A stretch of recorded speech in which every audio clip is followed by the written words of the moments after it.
श्री लंबोदर स्तोत्रम। श्री लंबोदर स्तोत्रम जो कि महर्षि वेदव्यास द्वारा रचित मुद्गल पुराण के 8वें अध्याय में वर्णित है। भगवान गणेश की महिमा का गुणगान करने वाला एक अत्यंत प्रभावशाली स्तोत्र है। इसे राक्षस क्रोधासुर द्वारा भगवान गणेश की स्तुति करते हुए रचा गया था।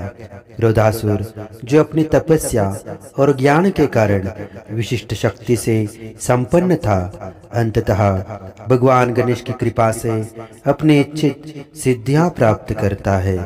इस स्तोत्र में भगवान गणेश के अनेक गुणों, उनके शांत और कृपालु स्वरूप, विघ्नहर्ता और सिद्धि प्रदाता रूप का सुंदर वर्णन है। यह स्तोत्र भगवान गणेश के परम भक्तों के लिए अत्यंत लाभकारी और प्रेरणादायक है। इस स्तोत्र के नियमित पाठ से जीवन के सभी विघ्न और बाधाएं समाप्त हो जाती है। यह स्तोत्र सभी प्रकार की सिद्धियों को प्रदान करने वाला माना गया है। भगवान लंबोदर के शांत स्वरूप की स्तुति से मन और आत्मा को शांति मिलती है। पाठक के मन से सभी प्रकार के भय और चिंताओं का नाश होता है। जो भी भक्त इसे श्रद्धा पूर्वक पढ़ता है, उसकी सभी मनोकामनाएं पूर्ण होती है। यह स्तोत्र भक्ति और आध्यात्मिक उन्नति का मार्ग प्रशस्त करता है। इस स्तोत्र का रचयिता क्रोधासुर है, जो अपनी तपस्या के माध्यम से भगवान गणेश के परम भक्त बने।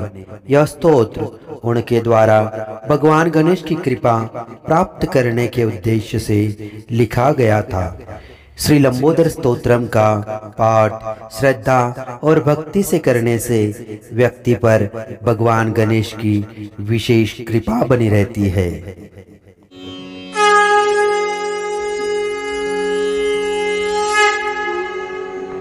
क्रोधासुरुवाच लंबोदर नमस्तुभ्यं शांतियोग स्वरूपिणे सर्वशांति प्रदात्रे ते विघ्नेशाय नमो नमः।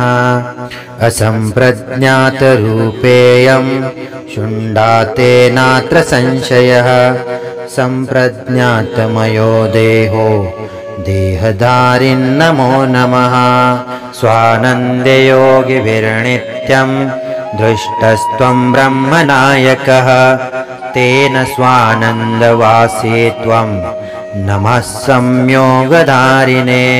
समुत्पन्नं त्वदुद्राज जगन्नानाविधं प्रभो ब्रह्म तद्वन्न संदेहो लंबोदर नमोस्तुते। त्वदीय कृपया देव मया ज्ञातं महोदर त्वत्तः परतं नास्ति परेशाय नमो नमः। हेरम्बाय नमस्तुभ्यं विघ्नहत्रे कृपालवे आदिमध्यान्तहीनाय तन्मयाय नमो नमः। सिद्धिबुद्धि विहाराज्ञ सिद्धिबुद्धिपते नमः। सिद्धिबुद्धि प्रदात्रे ते वक्रतुण्डाय वै नमः। सर्वात्मकाय सर्वादि पूज्याय ते नमो नमः। सर्वपूज्याय वै तुभ्यं भक्तसंरक्षकाय च। अथ प्रसीद विघ्नेश दासोऽहं ते गजानन लंबोदराय नित्यं नमो नमस्ते महात्मने। स्वत उत्थान परत उत्थाने ब्रह्मधारयन् तोदरात् समुत्पन्नं तं किं स्मौति परात्परम्। इति स्तुत्वा महादैत्या प्रणनाम गजाननं तमुवाच गणाध्यक्षो भक्तं भक्तजनप्रियः।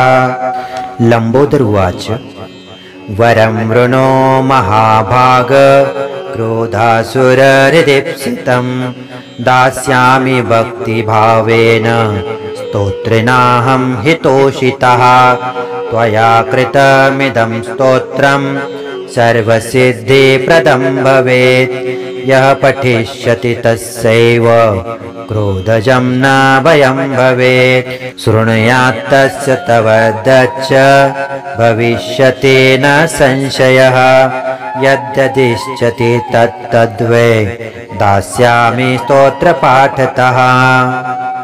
इति श्रीमन्मुद्गले महापुराणे लम्बोदरचरिते अष्टमोऽध्याये क्रोधासुरकृत लम्बोदर स्तोत्रम्।